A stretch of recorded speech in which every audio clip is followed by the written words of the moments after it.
सुन पर आपका अधिकार हो जाए। अजरा दीद पर दीद हम लोगों ने देखा।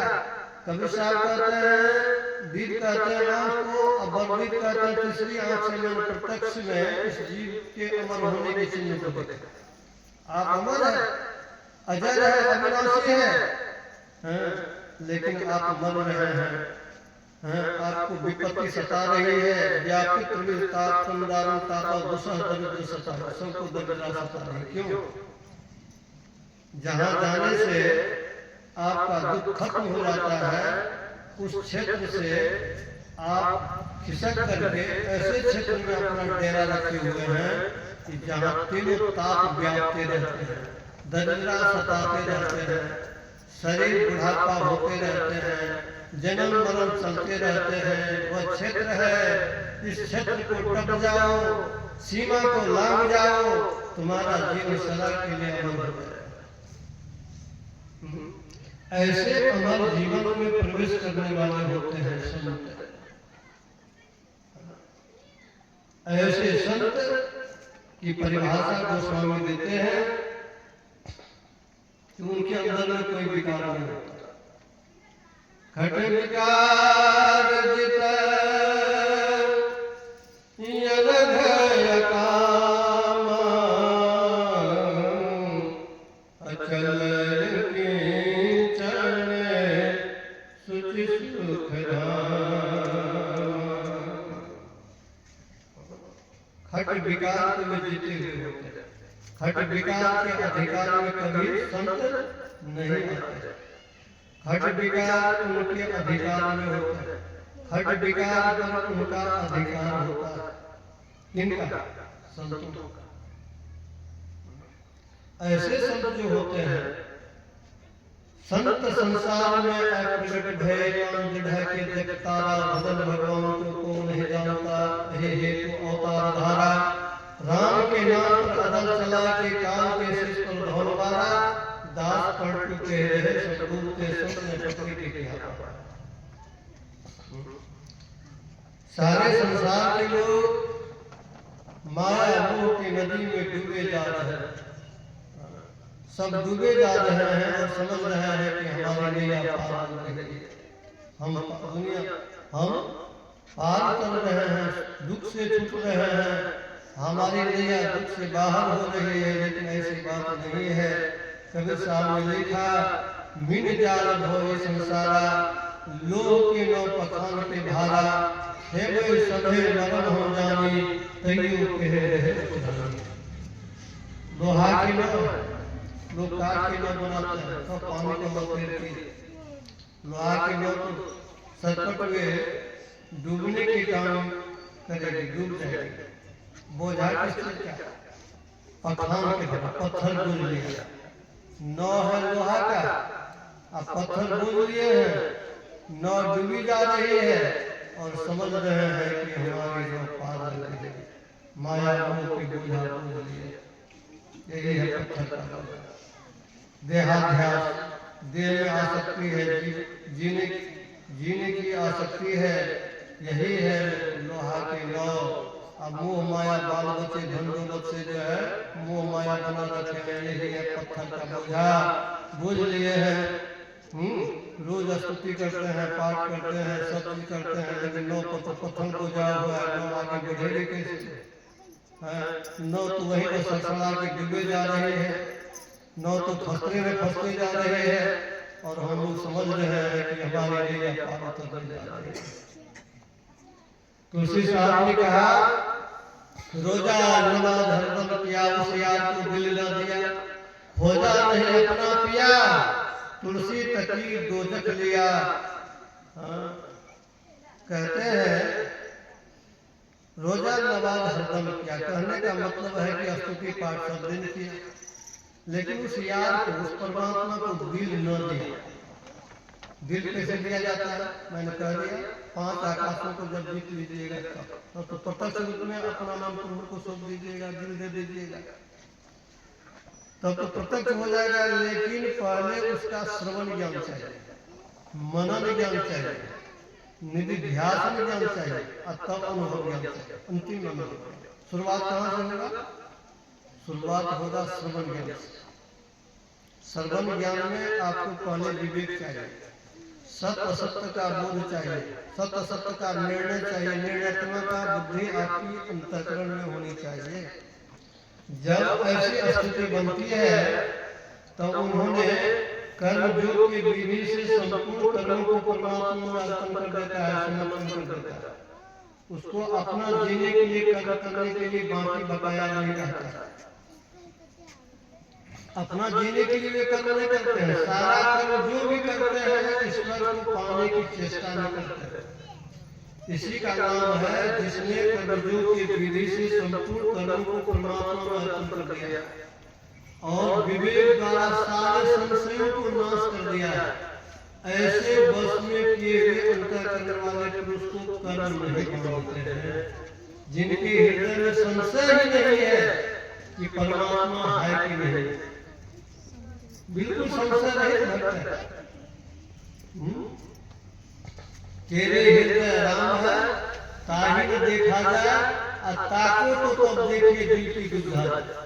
जब दिल की दुविधा चली जाएगी तो परमात्मा के दर्शन पाने में कोई विलंब नहीं, कोई संशय नहीं रहे तो परमात्मा के दर्शन होने में देर नहीं। एक भक्त हुए नामदेव जी महाराज। नामदेव जी महाराज अपने माता पिता के साथ थे, साधारण जिंदगी थी, गरीबी जिंदगी थी। घर में आग लग गई, घर जल करके राख हो गया। पंढरपुर में अभी भी भगवान कृष्ण का बहुत बड़ा मंदिर है।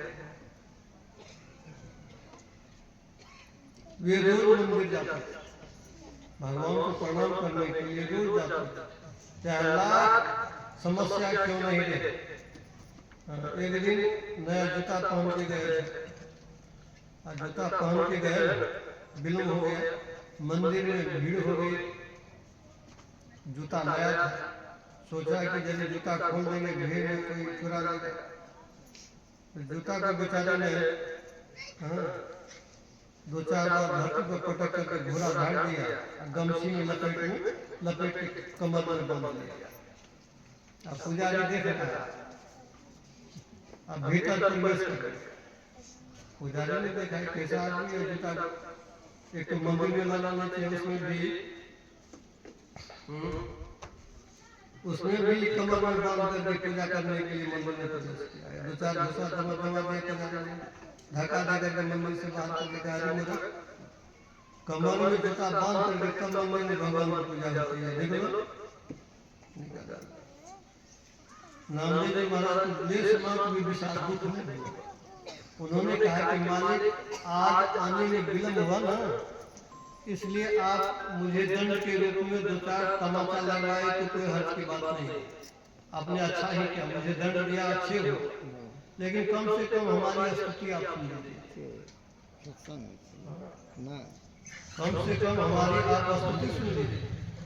ये पिछवाड़े में जाकर के स्तुति गाना, मार खाने के बाद भी कोई विषाद नहीं, पिछवाड़े में जाकर के जैसे स्तुति गाना शुरू करते हैं, मंदिर जो पूरब रुख था, पूरब दिशा में बना हुआ था, उनके तरफ घूम गया, दक्षिण दिशा में। कोई भी मंदिर बनाता है तो पूरब दिशा में, अभी भी जाकर देखिएगा पंढरपुर के मंदिर दक्षिण दिशा में। नामदेव जी महाराज की स्तुति सुनने के लिए मंदिर समेत घूम गया। इतनी आस्था प्रेम था उनको भगवान के। तो उनके घर जब जल गए तो बिना घरे के रहने लगे। माँ है, भाई है, बहन है। वर्षा का मौसम आ गया, कोई कर्जा देने वाला नहीं था, लेकिन उनके माता पिता ने किसी से कुछ रुपया मांग करके लाया, कर्जा लेकर गया। नामदेव जी महाराज को कहा कि बेटा जाओ, जो कम से कम थोड़ा प्लास्टिक ले आओ, प्लास्टिक का घर हम लोग बना करके बरसात जीवन बीता जाओ। अब देखिए उनको कितना प्रेम है। वे चले गए मंदिर में देखे कुछ साधु लोग वैसे भूखे प्यासे बैठे हैं, रहने के लिए घर नहीं है, कर्जा करके गए हैं प्लास्टिक लाने के लिए, लेकिन वो पैसा जो है साधु महात्मा को खाने में खर्चा कर दिया। ऐसे अभावग्रस्त जीवन रहने पर अपना ध्यान करने के लिए बैठे, इनके निष्ठा को देकर के भगवान से रहा नहीं गया। भगवान प्रकट हो गए और चले आए नामदेव के घर पर। और जब तक में नामदेव का ध्यान पूरा भी नहीं हुआ तब तक में घर बना के एकदम फॉर्म तैयार कर दिया। फूस की झोपड़ी, बड़े बड़े मकान वाले भी तरस खाने लगे कि इतना सुंदर घर किस मिस्त्री ने बनाया, जितना लागत लगेगा हम देंगे, लेकिन इसी कदर से हम लोग घर बनाएंगे। नामदेव से पूछा कि इस तरह के कारीगर को तुमने कहां से बुलाया? कहा जहां से भी मैं बुलाया हूं, लेकिन ऐसे कारीगर से आप काम करवा नहीं सकते हो। ऐसे कारीगर को तन मन धन सब देना पड़ता है, देने के बाद आप जैसा घर बनवाना चाहेंगे बना सकते हैं। हम लोग भजन में गाते हैं, प्रभु को तन मन धन सब दीजिए, प्रभु को तन मन धन सब दीजिए। दिया नहीं जाता, और जब तक दोगे नहीं तब तक तुम्हारा प्रार्थना जो है, तुम्हारी भक्ति जो है, ईश्वर के दरबार में दाखिल नहीं हो सकती, स्वीकार नहीं किया जा सकता। हमारे गुरु महाराज जी कहते हैं, तन मन धन को अपने गुरु पद सेव करो, मेरी आज्ञा पाली, दुष्कर भव सुख से। जब तक तन मन धन समर्पण नहीं होगा तब तक आप भक्ति में आगे नहीं बढ़ सकते हैं। इसलिए तुलसीदास महाराज कहते हैं, रोजा नमाज हरदम किया, उस यार को दिल न दिया, खोजा नहीं अपना पिया, तुलसी तकी दोजख लिया, उसका नरक विद्यमान रहेगा, आना जाना लगा रहेगा, यदि उन्होंने दिल मालिक नहीं समर्पण नहीं किया। इसलिए समर्पण करने के लिए आपके हृदय में संशय नहीं रहे कि परमात्मा के अलावा धरती पर और कोई दूसरी चीज भी है, दूसरी चीज है। इसलिए हमारे गुरु महाराज कहते हैं, एक सर्वेश्वर पर अचल विश्वास रखो, पूर्ण भरोसा रखो, उनकी प्राप्ति अपने अंदर में होगी, इसका दृढ़ निश्चय रखो, सद्गुरु की निष्कपट सेवा, सत्संग और दृढ़ अभ्यास, ये पांच जो है मोक्ष का कारण, मोक्ष का। इसी बात को दर्शाने के लिए संत लोग जो होते हैं, इस जीव के सामने में प्रकट होकर के राह बताते हैं, ज्ञान का उपदेश करा के उनको समझा करके संसार की सुरंग से निकालकर शाश्वत सुख को प्राप्त करवाते हैं। तो संत संसार में अगर प्रकट भय नाम दृढ़ के जगतारा, भजन भगवान को नहीं जानता है, को होगा उधारा, राम के नाम पर पदम चला के काल के शिष्य पर भव मारा, दास पढ़ के रहे सब दूत के संत ने पकड़ी किया।